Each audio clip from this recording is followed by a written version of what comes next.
Bonsoir et bienvenue en plateau avec nous à Bucarest ce soir. Thibaut Guignard, bonsoir, merci beaucoup d'être avec nous. Vous êtes le vice-président des Côtes d'Armor en charge des questions européennes. Justement, l'Europe, on va en parler. Aujourd'hui, le comité des régions tient son 8e sommet ici à Bucarest. Pourquoi réunir tous les élus, toutes ces personnes du comité des régions ici à Bucarest durant quelques jours ? Et tout d'abord, le comité des régions a été créé il y a 25 ans pour intensifier le dialogue entre l'Union européenne et les collectivités locales. Et donc on retrouve dans le comité des régions des représentants des collectivités locales. C'est un petit peu le Sénat de l'Union européenne, même s'il n'a pas de pouvoir législatif, mais il donne des avis sur l'ensemble des textes. Et donc ces élus sont originaires de communes, de conseils départementaux, de régions, de villes, d'agglomérations. Et un sommet comme aujourd'hui est l'occasion de réunir toutes les strates de collectivités et aussi tous les domaines de compétences. Vous avez des élus qui sont plus spécialisés dans le développement des territoires, d'autres dans les questions d'urbanisme et de grandes villes, d'autres qui sont des spécialistes du littoral, de la montagne, etc. Et donc c'est l'occasion de réunir tous ces élus de façon à ce qu'on ne travaille pas en silo, mais qu'on travaille bien ensemble dans les différentes thématiques qui concernent l'Union européenne. Alors vous le disiez, vous devez systématiquement être consulté, ça fait partie des règles de l'Union européenne. Est-ce qu'aujourd'hui, il n'y a pas une certaine frustration, entre guillemets, du fait de ne pas avoir un poids législatif, de ne pas pouvoir peser dans la décision ? Alors ça, il faudrait demander aux membres du comité des régions, mais je pense qu'aujourd'hui, les avis sont quand même pris en compte dans la construction de la politique européenne, dans le schéma de prise de décision des politiques européennes. Il y a une prise en compte des avis du comité des régions et il est vraiment nécessaire que l'Union européenne et les collectivités locales renforcent leur dialogue et que l'on renforce à la fois la présence de l'Union européenne auprès des collectivités territoriales et dans les territoires, mais aussi l'avis des collectivités territoriales auprès de l'Union. Justement, est-ce qu'on peut considérer qu'aujourd'hui, le meilleur échelon pour faire vivre l'Europe, c'est proche des citoyens, c'est sur ces territoires-là ? Mais bien évidemment, ce qu'il faut, c'est emmener l'Europe dans chaque ville, dans chaque commune, dans chaque village de France.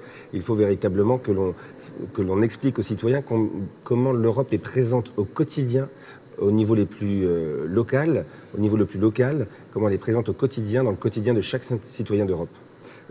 Concrètement, vous, Thibaut Guignard, dans vos mandats, comment l'Europe vit sur votre territoire à vous ? Comment est-ce que vous la voyez ? Quels sont les points peut-être qui peuvent vous poser problème ou ceux qui font justement qu'elle avance et qu'elle aide à débloquer des situations ? L'Europe, elle est présente à travers ses fonds. Alors, on parle d'argent, on ne va pas parler que d'argent, parce que l'Europe, ce n'est pas que les fonds, mais elle est présente à travers ses fonds, à travers le FEDER, à travers le FSE, à travers le FEADER et son programme LEADER, mais elle est aussi présente à travers les échanges et toutes les questions de mobilité. Je pense notamment au programme Erasmus d'échange pour les jeunes, mais aussi toute cette nouvelle programmation Erasmus+, avec la possibilité de créer des échanges entre socioprofessionnels, entre associations, entre villes. Et donc cette mobilité, cette possibilité de mobilité sont vraiment des opportunités pour ouvrir les Français, notamment à l'Union européenne, à ces questions et à ces enjeux. On ne parle pas suffisamment aujourd'hui d'Europe sur ces territoires-là ? Vous trouvez que les citoyens ne sont peut-être pas encore suffisamment sensibilisés ? Actuellement, on parle d'Europe, parce que nous sommes à 2 mois d'un scrutin décisif. Mais est-ce qu'on en reparlera encore début septembre ? Il faudra qu'on en reparle ensemble et qu'on fasse le point. Le problème, c'est que tous les 5 ans, à l'approche des élections européennes, par peur des votes populistes, par peur de l'abstention, tout le monde parle d'Europe. Et là, les médias généralistes font des pages entières sur l'Union européenne et ce qu'elle apporte au quotidien. Mais ensuite, ça s'estompe pendant la durée du mandat du Parlement européen. Et je pense qu'il faut parler d'Europe tous les ans, tous les jours. Et il faut d'abord commencer par dire ce qu'a dit le président du comité des régions tout à l'heure, c'est que l'Europe fonctionne bien. L'Europe est une réussite. Dans tout ce que l'Europe a engagé, elle l'a réussi. Alors après, il y a des adaptations à faire. Quand on écoute les critiques des eurosceptiques, finalement, tout ce qu'ils demandent passe par plus d'Europe. Et pour plus d'Europe, il faut revenir sur certains principes de base, comme le principe de l'unanimité des États membres. Mais rappelons quand même que les objectifs que nous nous sommes fixés, d'abord de paix, puis ensuite de stabilité, de développement économique, de développement social, de souveraineté européenne, eh bien l'Europe les a réussis. Quel regard vous portez aujourd'hui sur la situation de nos amis britanniques au milieu du Brexit ? Vous qui êtes un élu, comment vous analysez cette situation ? Un élu d'un département frontalier avec l'Angleterre, puisqu'on se tient par la Manche. Je regarde cette situation de façon assez dubitative. D'abord, je vois que finalement, l'Europe n'est peut-être pas parfaite, mais c'est très compliqué de sortir de l'Europe et c'est très compliqué de s'en passer. Je ne sais pas comment vont aboutir les négociations de la Première ministre, mais je crois qu'on voit bien là que ce n'est pas si simple de sortir de l'Europe et de se passer de l'Union européenne. Mais le principal enseignement du Brexit, c'est que justement nous avons besoin de valoriser l'Union européenne au quotidien auprès de tous les concitoyens, et notamment des territoires ruraux. Regardons la carte électorale du Royaume-Uni et qui a voté pour le Brexit. Ce sont majoritairement les territoires ruraux. Donc on parlait tout à l'heure du dialogue entre l'Union européenne et les collectivités locales, mais il y a un sujet qu'il faut qu'on renforce, c'est le dialogue entre l'Union européenne et les territoires ruraux. Il ne faudrait pas laisser d'un côté les grandes villes, les métropoles ouvertes sur le monde, ouvertes sur la mondialisation, ouvertes sur l'Union européenne, et des territoires ruraux considérés comme plus eurosceptiques qui se refermeraient sur eux et sur des votes aussi eurosceptiques. Donc l'Europe doit vraiment développer une discussion très précise avec les territoires ruraux. Et dans les échanges qu'on entend aujourd'hui, ça manque un petit peu de ruralité. Je pense que j'aurai l'occasion de le dire lors d'une plénière, mais ça manque un petit peu de ruralité. C'est-à-dire que l'on parle beaucoup de la politique de cohésion. Mais la politique de cohésion, ce sont les régions, les grandes villes, les grandes métropoles. On parle beaucoup des villes, des régions, etc. On parle beaucoup des grands objectifs du développement durable, mais on parle peu des territoires ruraux, on parle peu de nos campagnes, on parle peu des communes, des villages, alors que l'Europe y est présente grâce à son programme Leader. Et donc je pense que c'est une nuance que j'essaierai de faire passer pendant ces 2 jours, c'est qu'il faut aussi que l'on parle aux citoyens européens des territoires ruraux, qui sont ces territoires majoritaires en Europe. L'une des forces certainement de l'Union européenne, c'est le fait que justement tous ces territoires, toute cette variété de territoires, ils essayent, ils tentent plein de choses, il y a des retours d'expérience qui peuvent se faire. Dans une année, est-ce que vous avez l'occasion de pouvoir dialoguer avec certains de vos collègues élus d'autres pays européens pour échanger sur certaines bonnes pratiques ou certains pièges peut-être à éviter? Ou est-ce que malgré tout, c'est compliqué à faire? Alors nous avons des instances où nous pouvons nous retrouver pour échanger. Je pense notamment au comité des régions. Lorsque le comité des régions lance des consultations, il invite un certain nombre de représentants à échanger sur des thèmes très précis. Et puis il y a aussi des programmes dont je vous parlais tout à l'heure, dont il faut que les collectivités locales se saisissent, et notamment les communes de, comme on dit, de petite taille ou de taille moyenne. Les programmes Erasmus+, par exemple, permettent d'avoir des échanges entre élus, mais aussi des échanges entre agents de la fonction publique sur des thématiques précises, sur les services au public, sur la prise en charge de la petite enfance, sur l'accompagnement du vieillissement. Et puis, vous avez aussi un volet de coopération transnationale qui est très intéressant au sein du programme Leader, le programme européen de développement rural. Chaque programme Leader aujourd'hui en France, et 340 territoires Leader français, ont une enveloppe budgétaire pour la coopération transnationale, pour pouvoir monter des projets en commun avec d'autres territoires européens qui ont les mêmes problématiques, que ce soit des territoires français, d'Hexagone ou d'Outre-mer, ou que ce soit des territoires européens plus éloignés, mais qui travaillent sur les mêmes thématiques. Et donc je pense qu'il faut se saisir de ces opportunités de mobilité, pour les élus comme pour les agents ou pour les salariés, parce que je pense qu'on ne revient jamais complètement identique d'une telle mobilité, de tels échanges. On revient forcément transformé, et on comprend mieux quel est l'intérêt justement de cette coopération transnationale, de ces échanges de bonnes pratiques, de la diffusion de ces bonnes pratiques entre les pays européens. Justement, le programme Leader, parlons-en. On l'évoquait sur l'antenne de radio début janvier. Aujourd'hui, en France, on a une vraie problématique qui est posée avec ces subventions Leader. La France n'arrive pas à débloquer les fonds pour les verser à ceux qui pourtant ont monté les dossiers et devraient les toucher. Concrètement, aujourd'hui, on en est où? Les fonds se débloquent? C'est pas encore le cas. Alors aujourd'hui, la situation n'est toujours pas positive, puisque nous sommes à 10% d'engagement, 4% de programmation, c'est-à-dire de fonds attribués.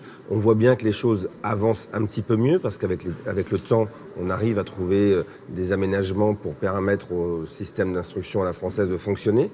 Mais néanmoins, il n'y a pas eu cette prise de conscience générale du marasme dans lequel est Leader, une prise de conscience qui est pourtant le point de départ, le préalable à toute solution drastique, parce qu'il va falloir à un moment mettre en place un véritable plan de sauvetage du programme Leader.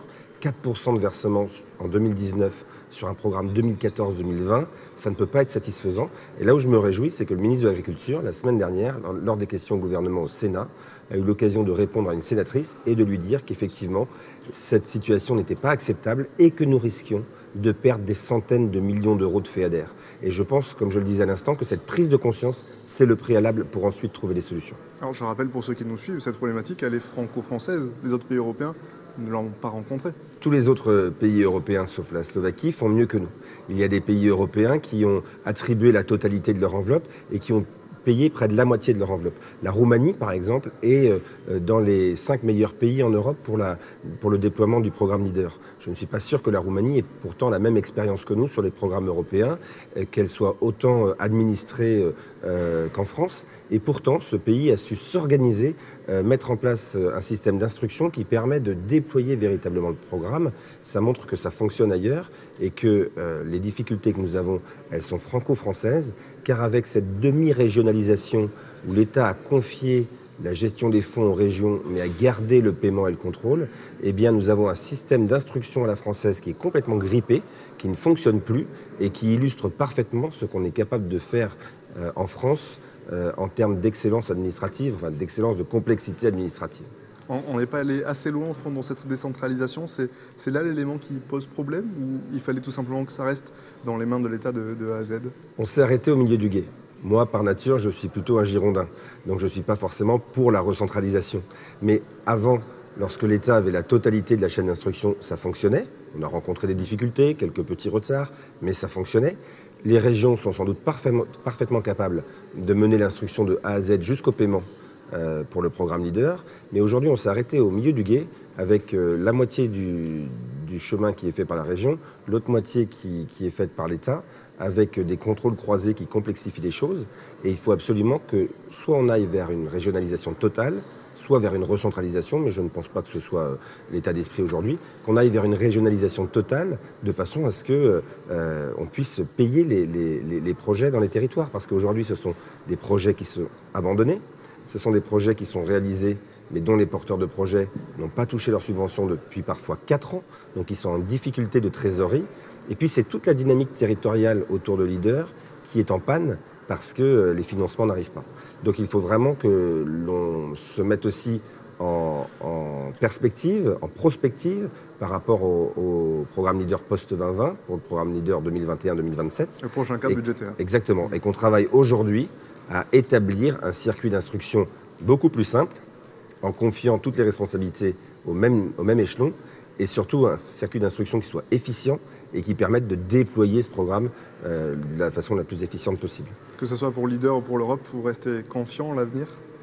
Alors pour Leader, programmation actuelle, confiant, pas totalement. Je pense qu'il y a vraiment un risque de ce que j'ai appelé il y a quelques mois un crash généralisé, c'est-à-dire de crédits qui ne seraient pas consommés. Pour Leader dans la suite, oui, je reste optimiste parce que je pense qu'on est assez intelligent en France pour se nourrir des erreurs de cette programmation et puis mettre en place un nouveau circuit d'instruction plus efficient pour la prochaine période. Et pour l'Europe, je pense qu'un des véritables enjeux, et je ne le dis pas parce que c'est mon cheval de bataille, mais un des principaux enjeux, c'est bien de parler aux territoires ruraux et à l'ensemble des territoires européens.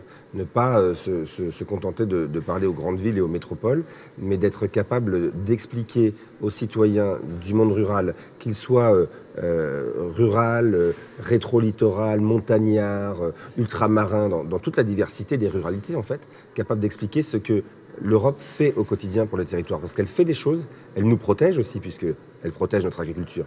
Donc déjà, en protégeant l'agriculture, elle protège la principale filière économique des territoires ruraux. Et dans beaucoup d'autres domaines aussi, elle nous accompagne et elle nous aide bien au-delà du versement des subventions. Et ça, il faut être capable de l'expliquer. Et il faut l'expliquer tout le temps, toujours répéter. La pédagogie, c'est l'art de répéter.